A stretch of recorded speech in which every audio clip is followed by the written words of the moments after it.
Hey guys, अस्सलाम वालेकुम। This is Khan Rafiq here. Okay so guys, जैसे कि हम लोग ने अपना सिक्स चैप्टर स्टार्ट किया था, mechanical properties of solid, 11th class का फिज़िक्स का, मास्टर बोर्ड का। तो आज हम लोग इस वीडियो से चालू करेंगे अपना नया टॉपिक जिसका नाम है फ्रिक्शन इन सॉलिड। ठीक है, फ्रिक्शन इन सॉलिड, क्योंकि हम लोग सॉलिड के बारे में बात करें तो सॉलिड तो रहेगा।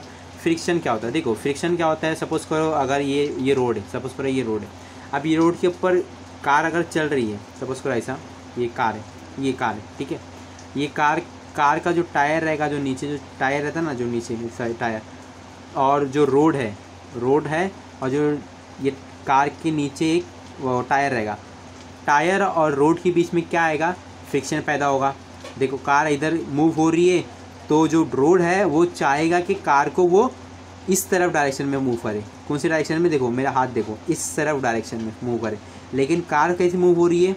ऐसे, ठीक है। कार ऐसे मूव हो रही है, लेकिन जो रोड है वो उसको रोकेगा। तो वो रोकने को ही बोलते हैं फ्रिक्शन, मतलब कि सॉलिड के बीच में फ्रिक्शन पैदा होना। ठीक है, डेफिनेशन एक बार देख लेते हैं, उसके बाद अच्छे से समझेगा। ठीक है, friction the property which resist मतलब रोकना, है ना, resist the relative motion between two surfaces in contact. जब भी कोई भी दो सरफेस कॉन्टैक्ट में आएंगे, तो जब कोई प्रॉपर्टी इसको रजिस्ट करती है, रोकती है, मतलब सपोज करो जैसे मैं एग्जांपल दिया कि कार ऐसा मूव हो रही है, तो रोड क्या करेगा?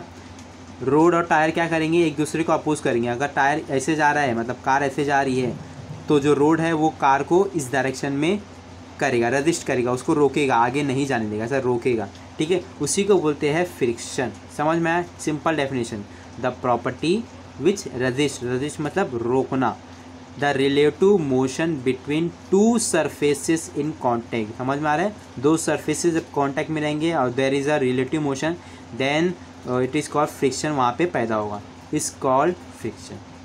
तो आई होप समझ में आ रहा हो आप लोगों को। ठीक है, अब फ्रिक्शन में कहाँ से फ्रिक्शन ओरिजिन होता है वो हम लोग देखते हैं। देखो, ये टॉपिक हम लोग का फर्स्ट टॉपिक है, origin of friction. Friction solid में हम लोग का पहला टॉपिक क्या है? Origin of friction. फ्रिक्शन कहाँ से बनता है, या कहाँ से पैदा होता है, या कहाँ से उसका ओरिजिन क्या है? ठीक है, तो देखो, according to modern theory cause of friction is the force of attraction between molecules of the two surfaces। समझ में आ रहा है? मॉडर्न थेरी से हम लोग को क्या मालूम पड़ा कि जो फ्रिक्शन होता है वो होता है force of attraction. Force of क्या होता है? अट्रैक्शन होता है between molecules of two surface, between molecules of दो सरफेस का। ये एक सरफेस है, ये दूसरा सरफेस है, ये एक सरफेस है, ये दूसरा सरफेस। दोनों सरफेस में अगर कांटेक्ट में आ गए तो क्या पैदा होगा? फ्रिक्शन पैदा होगा। क्या होगा? फ्रिक्शन। देखो यहाँ ये जो मैं दोनों हाथ को सर रगड़ रहा हूँ, इसी को क्या बोलते हैं? फ्रिक्शन। ठीक है, फ्रिक्शन बोलते हैं इसी को। तो क्या हो रहा है कि ये मॉलिक्यूल और ये मॉलिक्यूल के बीच में क्या पैदा हो रहा है? Force of attraction. ये मॉलिक्यूल, ये हाथ के जो मॉलिक्यूल है और ये जो हाथ के मॉलिक्यूल है, इनके बीच में क्या पैदा होगा? Force of friction. ठीक है, तो according to modern theory, cause of friction, किसकी वजह से फ्रिक्शन होता है? Is the force of attraction between molecules of two surfaces in actual contact। समझ में आ रहा है? in addition to the force due to the interlocking between the two surface। ठीक है, तो फ्रिक्शन क्यों होता है? Force of attraction between molecules of two surface, दो सरफेस के मॉलिक्यूल में जो अट्रैक्शन होता है उसी को बोलते हैं, उसी की वजह से फ्रिक्शन पैदा होता है। समझ में आइए? Okay, now When one body is in contact with another body, suppose करो ये एक बॉडी है, दूसरी बॉडीज के कनेक्ट में है। ठीक है, when one body is in contact with another body, the real microscopic area in contact is very small। जो अगर सपोज करो ये सपोज करो ये एक बॉडी है। अब दूसरी बॉडी मैंने ये लेके आया, सपोज दूसरा हाथ मेरा जो है दूसरी बॉडी, अब मैंने इन दोनों को कॉन्टैक्ट में लेके आया। ठीक है, तो कांटेक्ट में अगर तुम माइक्रोस्कोपिक मतलब एकदम जूम करके देखोगे ना, माइक्रोस्कोप जैसा, ये देखो, ये मोबाइल को मैं माइक्रोस्कोप करता, देखो थोड़ा दूर हो गया, देखो ये देखो, समझ में आ रहा है? कितना जूम करके देखा? जूम को ही क्या बोलते हैं? माइक्रोस्कोपिक, मतलब एकदम नज़दीक से देखने का। मतलब अगर मैं कोई भी चीज़, ये सपोज करो ये दो चीज़ है, अगर मैं इसको दोनों को ऐसा किया, कांटेक्ट में किया, तो उसको अगर जूम करके देखूँगा ना, ये जो लेयर है, दोनों लेयर, इस लेयर को देखेंगे तो कुछ ऐसा नज़र आएगा। कम्प्लीटली वो ऐसा नहीं रहेगा, थोड़ा बहुत कैसा होगा देखो, ठीक है। तो ये जूम डायग्राम है, मतलब माइक्रोस्कोपिक, जिसको माइक्रोस्कोपी बोलते हैं साइंस के लैंग्वेज में, ठीक है। माइक्रोस्कोपिक में देखेंगे तो उसका एरिया कुछ इस तरीके का दिखेगा। In contact is very small due to irregularities in contact. समझ में आ रहा? अब ड्यू टू स्मॉल एरिया की वजह से pressure at points of contact is very high. तो देखो अगर एरिया कम रहेगा ना, अगर एरिया कम रहेगा तो प्रेशर क्या रहेगा, हाई रहेगा। जहाँ पे भी कभी भी देखो दो मॉलिक्यूल है, वहाँ पे एरिया कम है, जहाँ पे कांटेक्ट में एरिया कम है, तो एरिया कम है ना तो प्रेशर हाई रहेगा। क्या रहेगा? प्रेशर हाई रहेगा। अब आप लोग पूछेंगे क्यों हाई रहेगा, रीज़न पूछ सकते हैं ना, ऐसे कमेंट बॉक्स में डाल सकते कि why pressure is high, small area इस समझ में आ गया कि स्मॉल एरिया है, लेकिन प्रेशर हाई क्यों है वो नहीं समझा। तो देखो यहाँ पे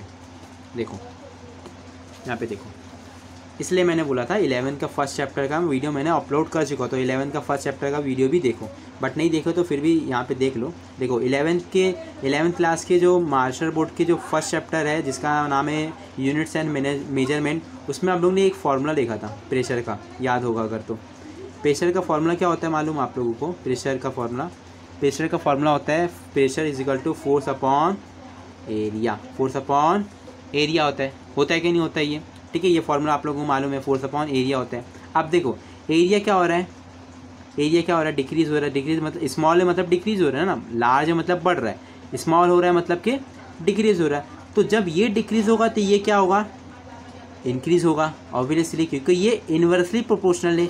देखो मैंने पहले भी बता चुका बट फिर भी बता रहा हूँ, एक होता है डायरेक्टली प्रोपोर्शनल। देखो प्रेशर और फोर्स ये डायरेक्टली प्रोपोर्शनल है। क्यों डायरेक्टली प्रोपोर्शनल है? देखो यहाँ ये इसके सामने है, ये दोनों एक दूसरे के सामने है, इसीलिए इसको बोलेंगे डायरेक्टली प्रोपोर्शनल। क्या बोलेंगे इसको?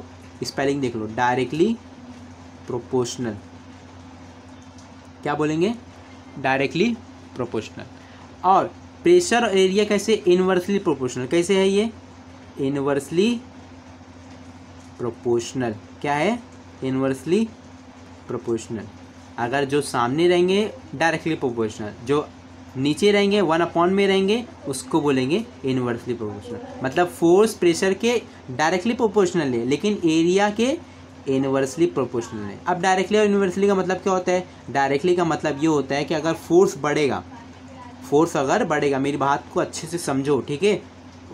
देखो फोर्स अगर बढ़ेगा तो प्रेशर भी बढ़ेगा, क्योंकि डायरेक्टली प्रोपोर्शनल है। अगर ये बढ़ेगा तो ये भी बढ़ेगा, और अगर ये कम होगा, अगर फोर्स कम होगा तो ये भी कम होगा। डायरेक्टली का मतलब समझ में आया?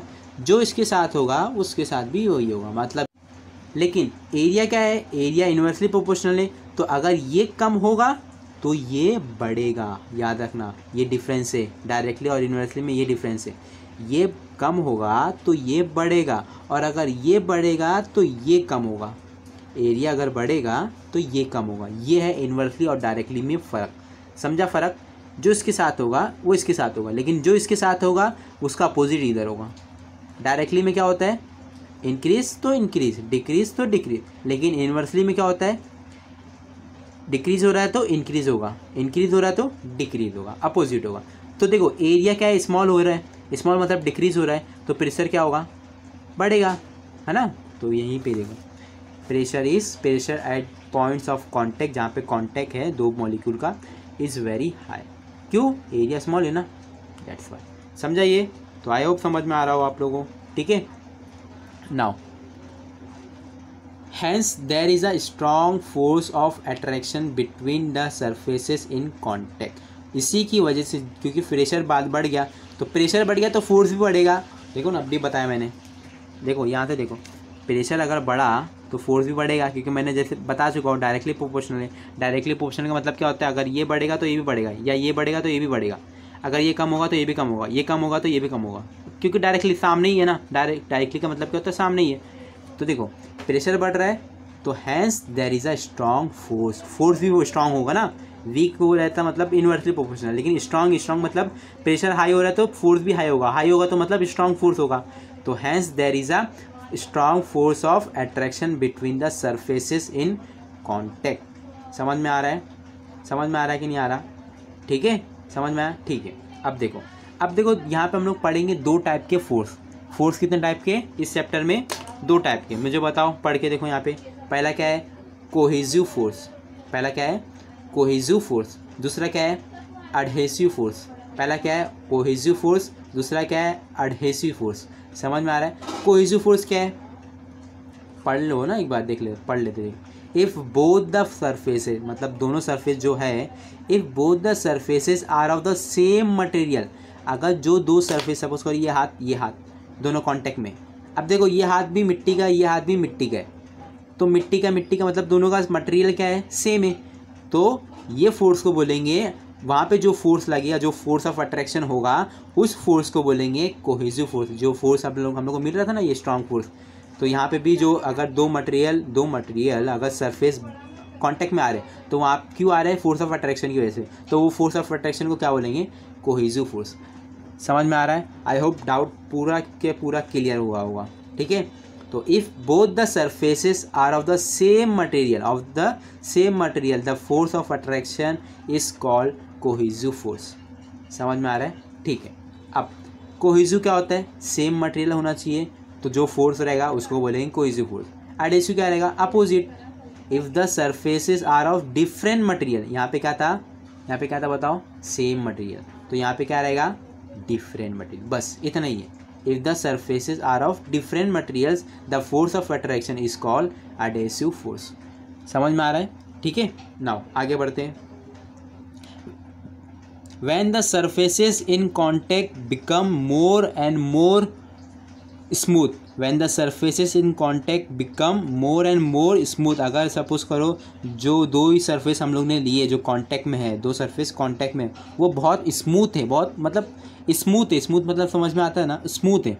The actual area of contact goes on increasing, तो जो एरिया रहेगा वो क्या होगा?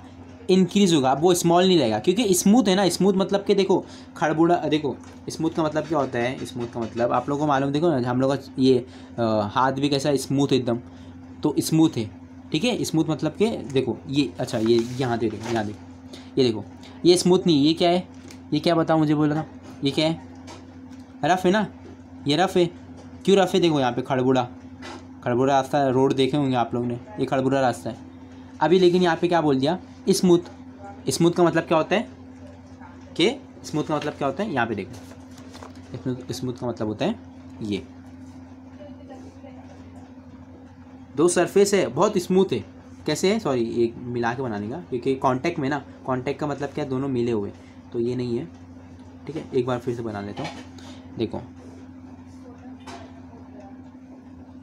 देखो ये एक सरफेस है, ये दूसरा मटेरियल है। अब दोनों मटेरियल को मैंने ऐसा किया, तो देखो यहाँ पे एकदम स्मूथ है, खड़बुड़ा है ही नहीं, एकदम स्मूथ है। तो यहाँ पे जो रहेगा ना, वो यहाँ पे एरिया इंक्रीज होगा। क्या होगा? एरिया इंक्रीज होगा। ठीक है, याद रखना। एरिया अगर स्मूथ है, एरिया इंक्रीज होगा। अगर रफ़ है, जो पहला हम लोग देखे थे, रफ़ है, तो एरिया डिक्रीज होगा या स्मॉल होगा। ठीक है।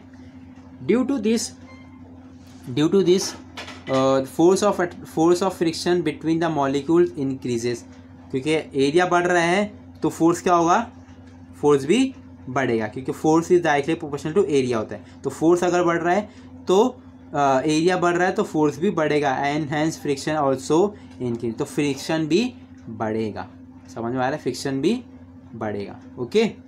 पुटिंग सम ग्रीज, मतलब पुटिंग सम ग्रीज, हम लोग अगर जो जहाँ पे स्मूथ है या जहाँ पे रफ, वहाँ पे हम लोग ग्रीस लगाते हैं ना। ग्रीस आप लोग देखे होंगे, ग्रीस लगाते हैं स्मूथनेस की लिए। क्या हम लोग लगाते हैं? ग्रीस लगाते हैं, या लुब्रिकेंट लगाते हैं, ऑयल लगाते हैं ना। कोई भी चीज़, कोई भी मतलब सपोज करो ये सिलाई मशीन जो होती है, जो टेलर लोग इस्तेमाल करते हैं, उसके अंदर हम लोग क्या डालते हैं? लुब्रिकेंट, ऑयल डालते हैं, ताकि अच्छे से चले।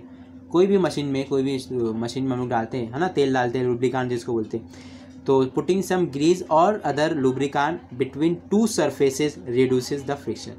तो वो तेल इसलिए डालते, फ़ैन में भी कभी कभी डालते, या कभी कभी हम लोग मतलब कोई ऐसी मशीन जिसमें मतलब घूमती हो, कोई मशीन, मोटर, उसमें हम लोग ऑयल डालते हैं, लुब्रिकेंट डालते हैं, ग्रीस डालते हैं। क्यों डालते हैं? क्योंकि वो एकदम जाम होती है। मतलब मोटर अगर जाम हो जाता है, एकदम चलता नहीं है, एकदम सपोज करो ये देखो, ये मोटर है, एक दूसरे के ऊपर है। ठीक है, अभी एकदम जाम हो गया, घूम ही नहीं रहा है, एकदम जाम हो गया।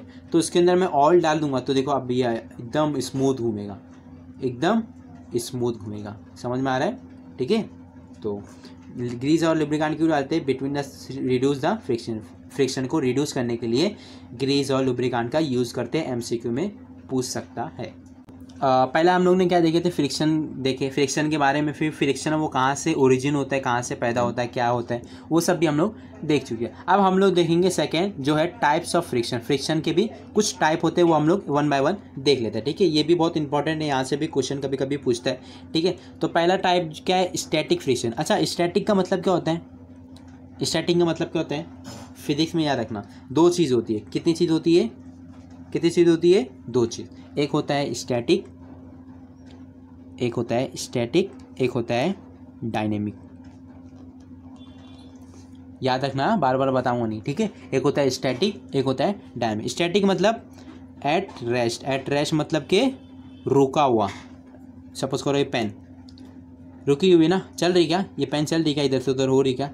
अगर मैं इसको हिलाऊंगा तो होगी, लेकिन अभी हो रही क्या? कुछ नहीं। मतलब ये क्या है? स्टैटिक पे ये पेन क्या है? स्टैटिक है।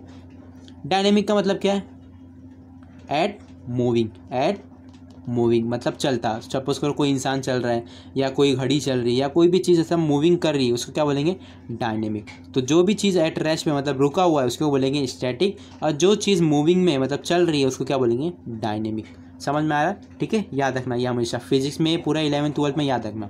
ओके, नाउ स्टैटिक फ्रिक्शन क्या होगा? रुका हुआ फ्रिक्शन। ठीक है, इसके बारे में हम लोग थोड़ा पढ़ लेते हैं, तो पढ़ेंगे तो अच्छे से समझेगा। ठीक है, देखो, frictional force which balances applied force when the body is static is called force of friction.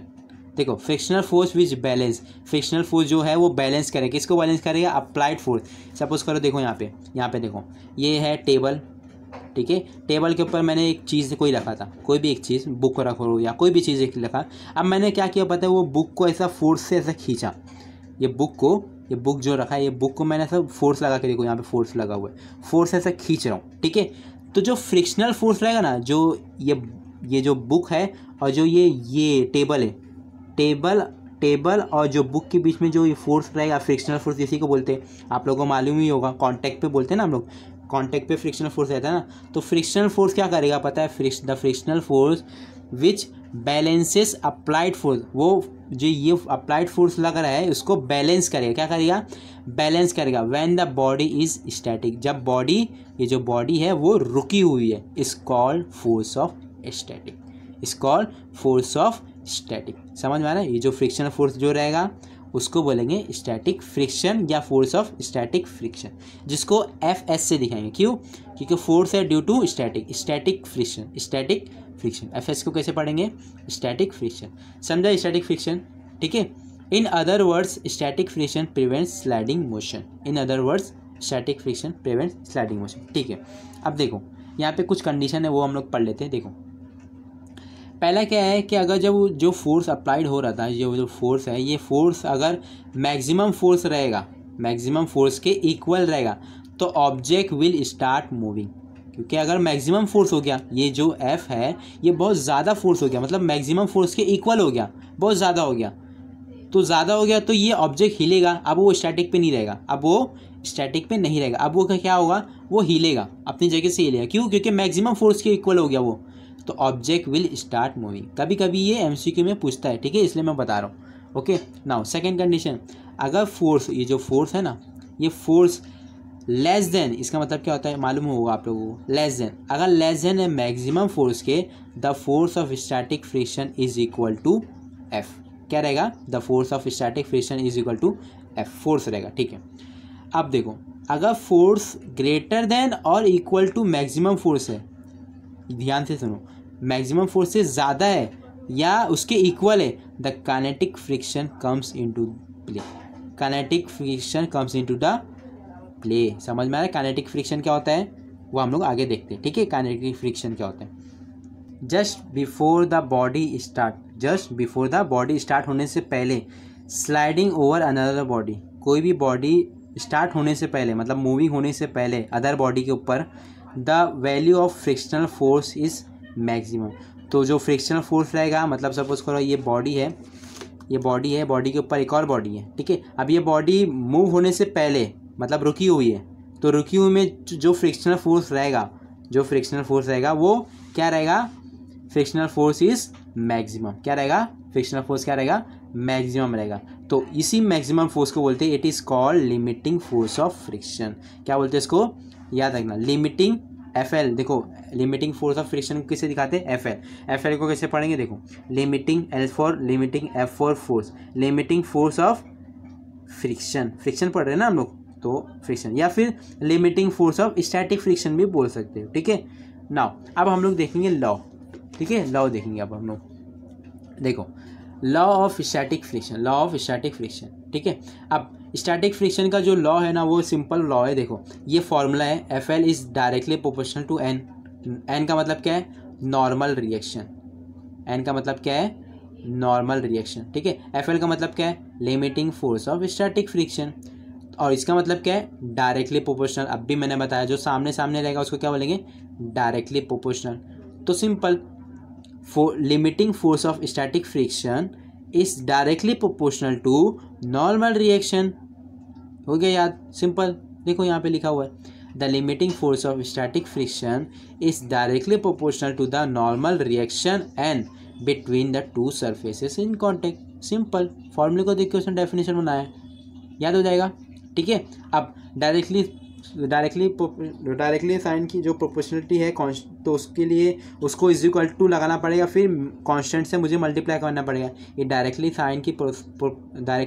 Proportionality sign हटाने के लिए मुझे इज इक्वल टू लगाना पड़ेगा और कांस्टेंट से मल्टीप्लाई करना पड़ेगा। तो यहाँ पे स्टैटिक फ्रिक्शन जिसने लॉ बनाया है वो म्यू से मल्टीप्लाई कर रहा है, तो ये म्यू क्या कांस्टेंट है, और इस कांस्टेंट का नाम क्या है, where mu s is constant of proportionality, ठीक है, it is called as coefficient of static friction। इसका नाम क्या है, coefficient of static friction, ठीक है। इस mu s एक्चुअली में है क्या, कांस्टेंट है, लेकिन इसका नाम क्या है, coefficient of static friction। अब मुझे mu s अगर मालूम करना है तो n को क्या भेजना पड़ेगा, नीचे भेजना पड़ेगा, तो क्या हो जाएगा वो FL अपॉन n हो जाएगा। अब अगर मुझे कोई पूछे कोएफिशिएंट ऑफ स्टैटिक फ्रिक्शन का डेफिनेशन बोलो, तो सिंपल ये फॉर्मूले को देख के डेफिनेशन बना दो, क्या बनेगा, देखो डिवाइड का मतलब क्या होता है, रेशो।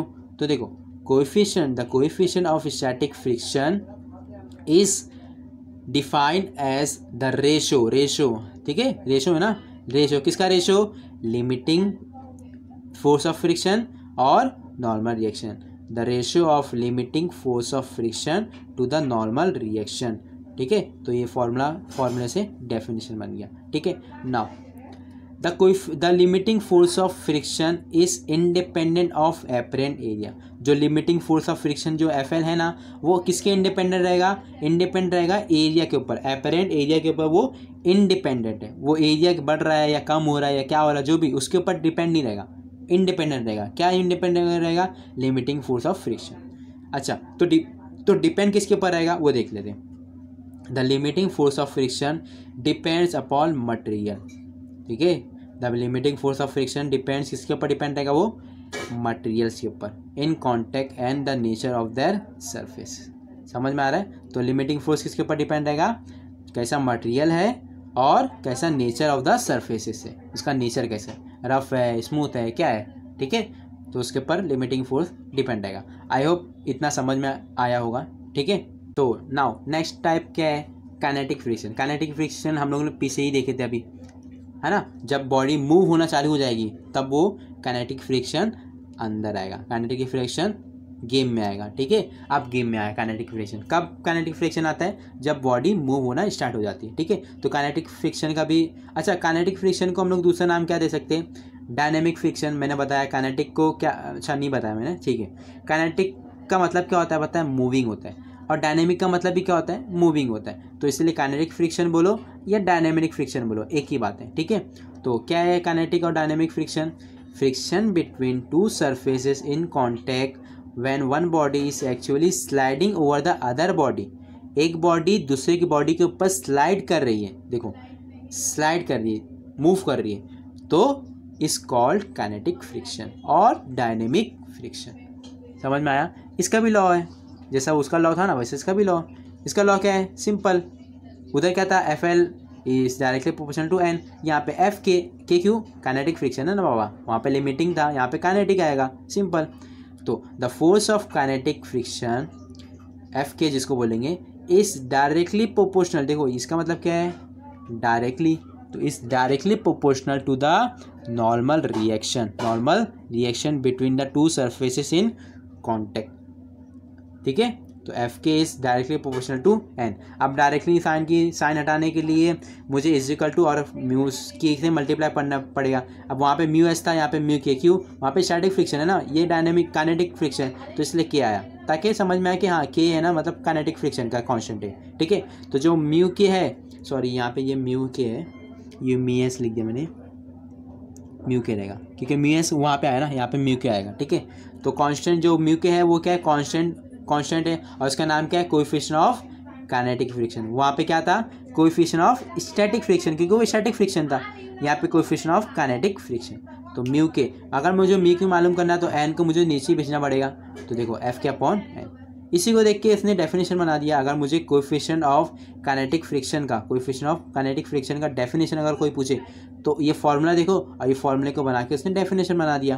कैसे, देखो रेशो है ना, तो the coefficient of kinetic friction is defined as the ratio ना, किसका ratio, force of kinetic friction to the normal reaction between the two surfaces in contact, ठीक है, समझ में आ रहा, ठीक है।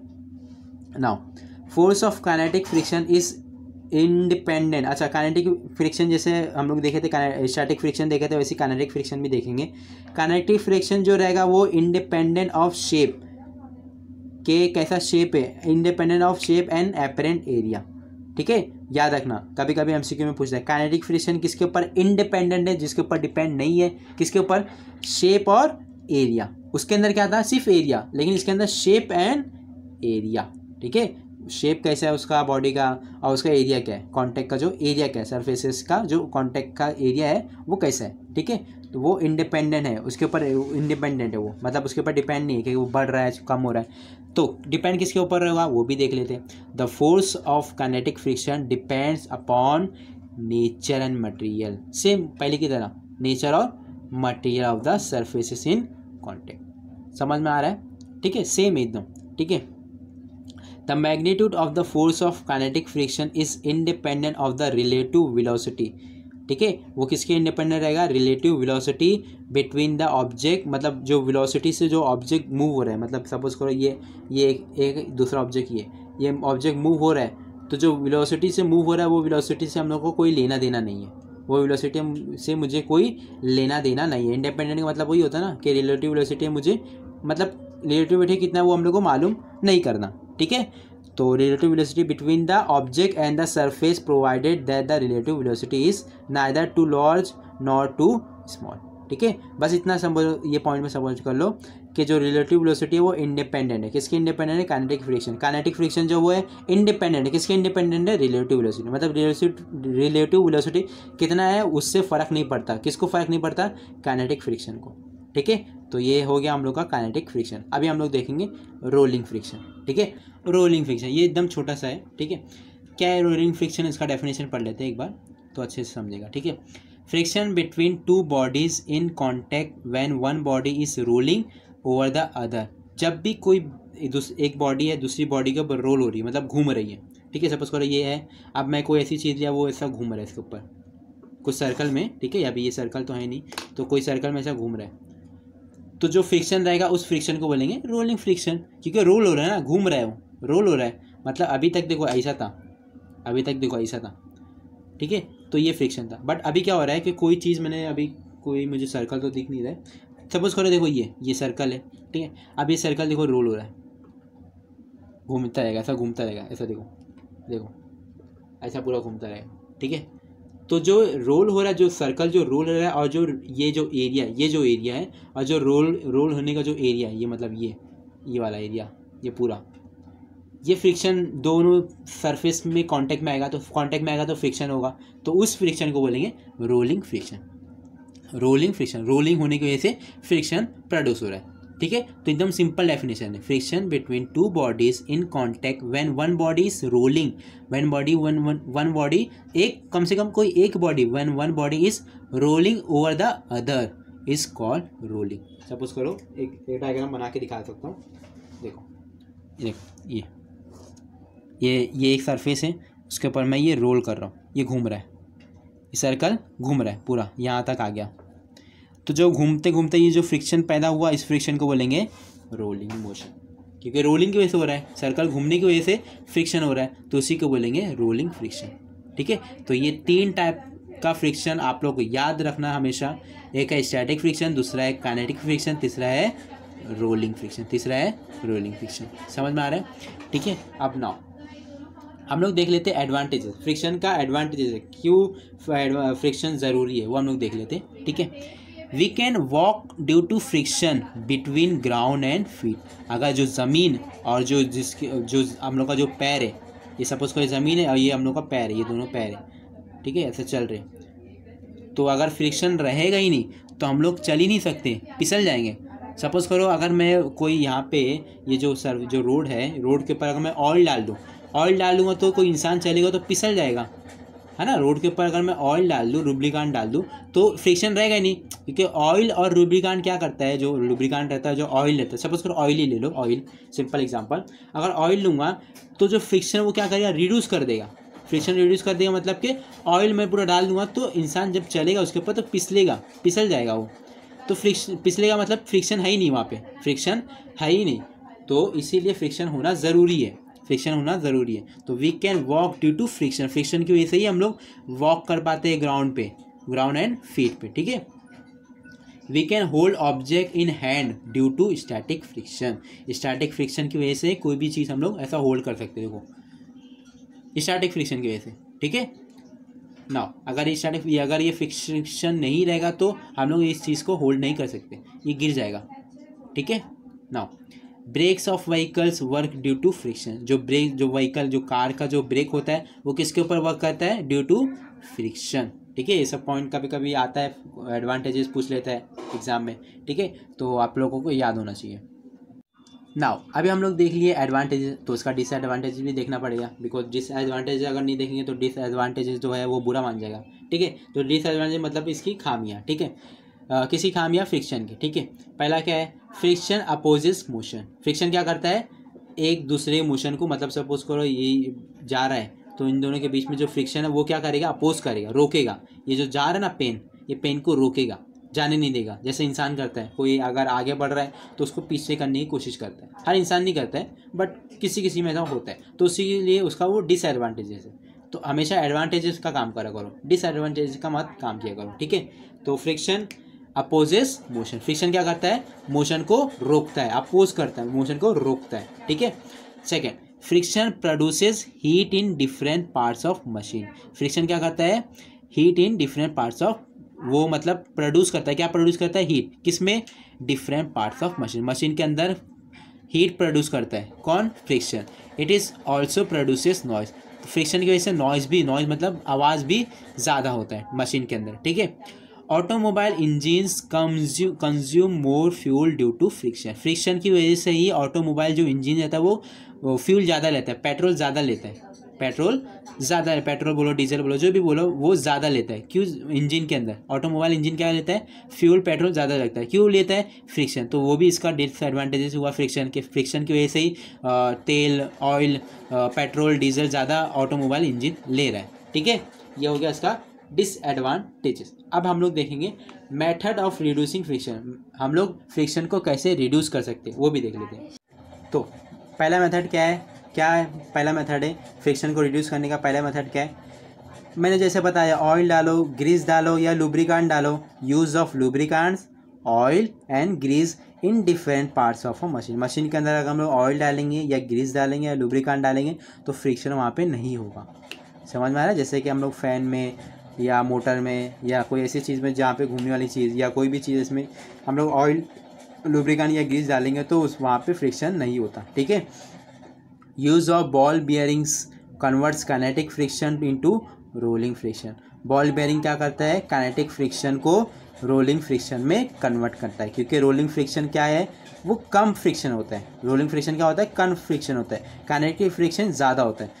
तो बॉल बेयरिंग क्या करता है, काइनेटिक फ्रिक्शन को रोलिंग फ्रिक्शन में कन्वर्ट करना है, क्योंकि बॉल बेयरिंग है ना, बॉल माफिक रहेगा, मतलब सर्कल की ऐसे रहेगा, तो ball bearing, use of ball bearing को ये हम लोग एकदम डिटेल में पढ़ेंगे। इंजीनियरिंग जो बच्चे स्टूडेंट इंजीनियरिंग करना चाहते हैं वो पढ़ेंगे बियरिंग क्या होता है, बॉल बियरिंग क्या होता है, ठीक है। तो उसके डिटेल में अभी मैं जाऊंगा नहीं, बट जितना बोलूँगा ये बॉल बियरिंग क्या करता है, काइनेटिक फ्रिक्शन को रोलिंग फ्रिक्शन में कन्वर्ट करता है, ठीक है। तो यहाँ पे हम लोग का चैप्टर ख़त्म होता है। आई होप जितना भी अभी मैंने इस चैप्टर से पढ़ाया या जितना भी पहले से जब से मैं स्टार्ट किया हूँ पढ़ाना यूट्यूब चैनल पे, तब से आप लोगों को समझ में आ रहा हो। तो अगर आप लोगों को अच्छा लगे वीडियो तो प्लीज़ चैनल को सब्सक्राइब कीजिए। अगर जो लोग नए हैं तो प्लीज़ चैनल को सब्सक्राइब कीजिए। एंड जो लोग पुराने हैं प्लीज़ इसको जितना हो सके शेयर कीजिए। और अगर वीडियो को अच्छा लगा या वीडियो में आप लोगों का इन्फॉर्मेटिव लगा और आप लोगों को फ़ायदा हुआ तो प्लीज़ कमेंट में बताइए अपना एक्सप्रेशन और अपना आप लोगों का जो भी सजेशन रहेगा वो कमेंट बॉक्स में मुझे बताइए। तो इसके बाद मैं इस चैप्टर का जो एक्सरसाइज होता है, जो टेक्स्ट बुक के पीछे जो क्वेश्चन होता है एमसीक्यू और न्यूमेरिकल्स, खाली एमसीक्यू और न्यूमेरिकल्स मैं कराऊंगा। तो उसके लिए 2 पार्ट और इसके आगे का 2 पार्ट और वीडियो में डालूंगा, ठीक है। तो मिलते हैं नेक्स्ट वीडियो में, तब तक के लिए अल्लाह हाफिज़।